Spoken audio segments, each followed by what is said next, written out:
फिर से बोल रहा हूं, जैसे जैसे आपकी सेल बढ़ती जा रही है उसी अनुपात में आपको लीडर बढ़ाने, ये बात दिमाग में बिठा लीजिए।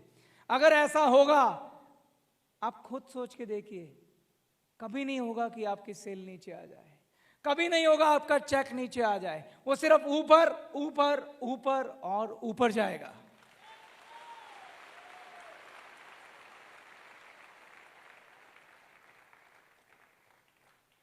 तीसरी महत्वपूर्ण प्रमोशन है ईडी लेवल। आपको एक बात याद होगी, जब मैं अपनी शेयरिंग आपके साथ कर रहा था,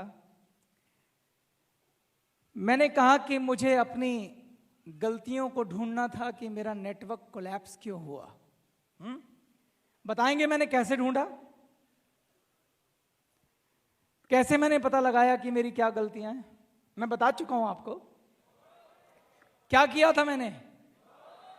अपने रिकॉर्ड्स चेक किए थे।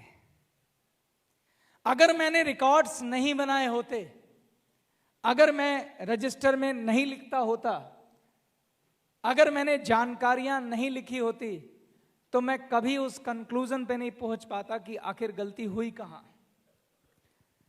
ईडी लेवल एक ऐसा लेवल है जहां पर आपको अपने डाउनलाइन के रिकॉर्ड्स रखने चाहिए, हालांकि पीडी को भी रखने चाहिए, पर ईडी को कंपलसरी रखने चाहिए। ईडी एक सेमी लेवल का लीडर होता है। जहां भी प्रेजेंटेशन चल रही है, ईडी के पास अपना रजिस्टर होना चाहिए। जितने गेस्ट आ रहे हैं, किसने इंट्रोड्यूस किया, उन गेस्ट की डिटेल उसको लिखनी चाहिए। कितनी सेल हुई उसको लिखनी चाहिए, कितना रिटेल हुआ उसको लिखना चाहिए। इनके बंधे बधाए फॉर्मेट हैं, किताबों में दिए हुए हैं, आपको सिर्फ बनाने हैं और लिखने हैं। आपकी नजर हमेशा रहनी चाहिए कि आपका सेल वर्सेस गेस्ट का रेशो क्या है। कितने गेस्ट आ रहे हैं, कितनी सेल हो रही है। अगर ये रेशो ज्यादा हो गया तो इसका मतलब आपको सोचना चाहिए कोई गड़बड़ है। या तो कोल्ड मार्केट में काम हो रहा है, या अप्रोच में गड़बड़ है, या कुछ और गड़बड़ है। उसके लिए अपलाइन के साथ बैठ के डिस्कस किया जाए। लेकिन ये तभी आप पता लगा पाएंगे जब आपकी नजर रहेगी कि गेस्ट और सेल का रेशो क्या है, कितने गेस्ट पे कितनी सेल हो रही है। और आपको क्या रिकॉर्ड रखना चाहिए? आपको रिकॉर्ड रखना चाहिए कि आपके यहां सेल की ग्रोथ क्या है। अगर एक लिमिट से ज्यादा ग्रोथ हो गई है तो भी ध्यान देने की जरूरत है, एक लिमिट से कम ग्रोथ हुई है तो भी ध्यान देने की जरूरत है कि कोई ना कोई कारण अवश्य है। अगर एक लिमिट से ज्यादा ग्रोथ हो गई है तो आपकी बत्ती जल जानी चाहिए कि अरे भाई, ज्यादा लीडर चाहिए, ज्यादा ट्रेनिंग देनी पड़ेगी, ज्यादा पीडी चाहिए। इसलिए रिकॉर्ड्स रखना बहुत इंपॉर्टेंट है। और ये रिकॉर्ड्स आपको अपनी अपलाइन एसडी के साथ लगातार डिस्कस करने चाहिए। ईडी को अपने गोल बनाने चाहिए। डाउनलाइन की मीटिंग पहली तारीख को लेनी चाहिए और उनके गोल निर्धारित करने चाहिए, लक्ष्य निर्धारित करने चाहिए। आपकी डाउनलाइन में टीम वर्क की जिम्मेदारी भी ईडी की होती है। ये सारी लीडरशिप के विकसित होने के गुण हैं।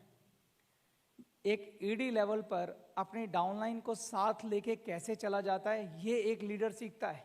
एक ईडी लेवल पर डाउनलाइन के एक एक स्टेप पर नजर रखने की कला ईडी लेवल पर आप सीखते हैं।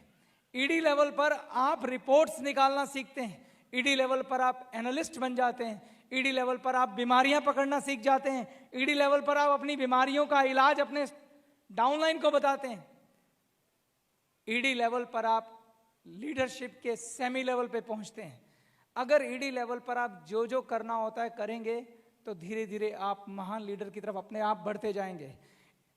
महान लीडर की मैंने आपको एक लक्षण बताया था कि महान लीडर हमेशा दूसरों की मदद करने को तैयार रहते हैं। महान लीडर देने की कला जानता है। ये बिजनेस दोस्तों देने का है, लेने का नहीं है।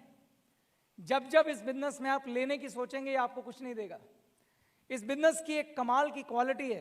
क्या क्वालिटी है? आप दूसरों की जिंदगी बनाइए, आपकी अपने आप बन जाएगी।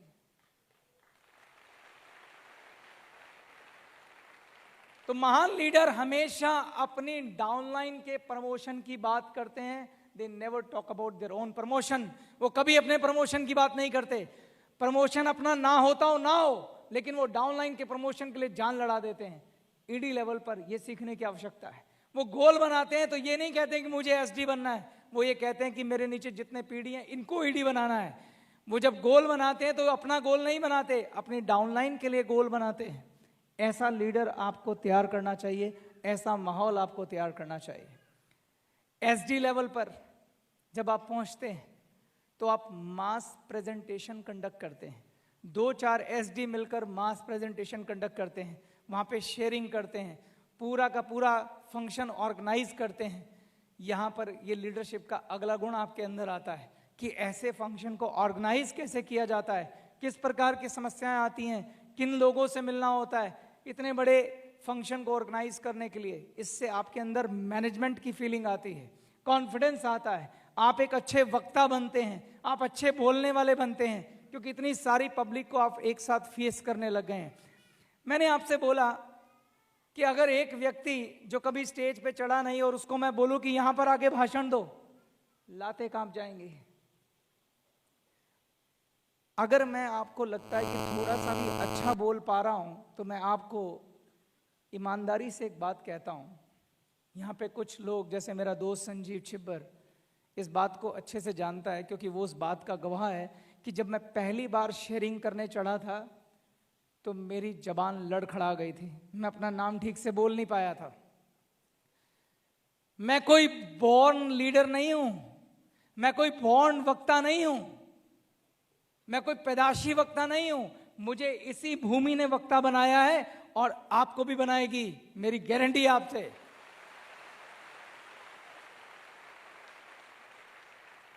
लेकिन ये सिलसिला सीडी लेवल पे शुरू हो जाता है। इसलिए मैंने बोला कि ग्लेज में वो दम है कि लोगों की जिंदगी बदल सकता है। तो एसडी लेवल पर एक एसडी का काम होता है कि डाउनलाइन को सम्मानित करना। जिन डाउनलाइन ने कुछ कर गुजरा है उनको सम्मानित करना, जिन डाउनलाइन ने अच्छा किया है उनकी तारीफ करना, उनको स्टेज पे बुलाना, ऐसे फंक्शन ऑर्गेनाइज करना जैसे कि अचीवमेंट डे महीने में कम से कम एक बार करना चाहिए, और ये जिम्मेदारी एसडी लेवल पे होती है। एसडी को भी सारे रिकॉर्ड्स रखने चाहिए, एसडी को अपनी ईडी के संपर्क में रहना चाहिए, उसे लगातार उसका रजिस्टर चेक करना चाहिए, उसे चेक करना चाहिए कि किन जगहों पे गैस सेल रेशो में दिक्कत है, किन जगहों पे गैस कम आने शुरू हो गए हैं, ताकि जाके पता किया जाए क्या वहाँ ये वाली बीमारी तो नहीं लग गई कि लीडर ना विकसित हो रहे हो, किसी ने चेतन हांडा की तरह कोई एक्सपेरिमेंट तो नहीं कर दिया वहाँ पे। ये सब काम एसडी करता है। और आरडी वो सब करता है जो एसडी करता है, लेकिन आरडी मास लेवल पर ट्रेनर बन चुका होता है। एसडी और आरडी ऑलमोस्ट सभी क्लासेस के ट्रेनर, सर्टिफाइड ट्रेनर बन चुके होते हैं। वो लोग वॉलंटियर सर्विसेज करते हैं, वो बड़ी बड़ी मीटिंग्स ऑर्गेनाइज करते हैं। आरडीज पैरेलल आरडीज को इनवाइट करते हैं कि मेरे मीटिंग के अंदर मेरे डिस्ट्रीब्यूटर को मोटिवेट करो। आरडीज लोगों के लिए एग्जाम्पल होते हैं, आपका लाइफस्टाइल उनके लिए एग्जाम्पल है, आपके चेक उनके लिए एग्जाम्पल है, आप उनके प्रेरणा स्रोत हैं, क्योंकि आपने सफलता पाई है, आपने सफलता पाई है, वो आप जैसा बनना चाहते हैं। आप लीडरशिप का फाइनल स्टेप हैं, आप लीडरशिप का फाइनल कदम हैं। और डीडी और जीडी फाइनेंशियल फ्रीडम और फाइनेंशियल फ्रीडम और फाइनेंशियल फ्रीडम और उसके साथ टाइम फ्रीडम के लिए है। लेकिन वो डीडी फाइनेंशियल फ्रीडम और टाइम फ्रीडम कमा सकता है जो एक एक स्टेप पर नजर रखते हुए अपने आरडीओ को विकसित करता है, जो अपनी डाउनलाइन में सेल के अनुपात में लीडरशिप को विकसित करता है। वही डायमंड और ग्लोबल डायमंड टाइम फ्रीडम और फाइनेंशियल फ्रीडम को हासिल करता है।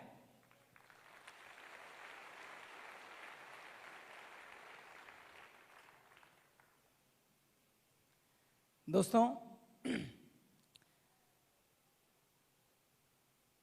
आप सभी आरडी, डीडी या जीडीडी लेवल पर हैं। मैं अच्छे से जानता हूं कि जो मेरे साथ हुआ, कहीं ना कहीं कुछ लोग यहां बैठे होंगे जिनके साथ ये सब हुआ होगा। मैं आप लोगों के लिए फिर से एक शेर बोलता हूं,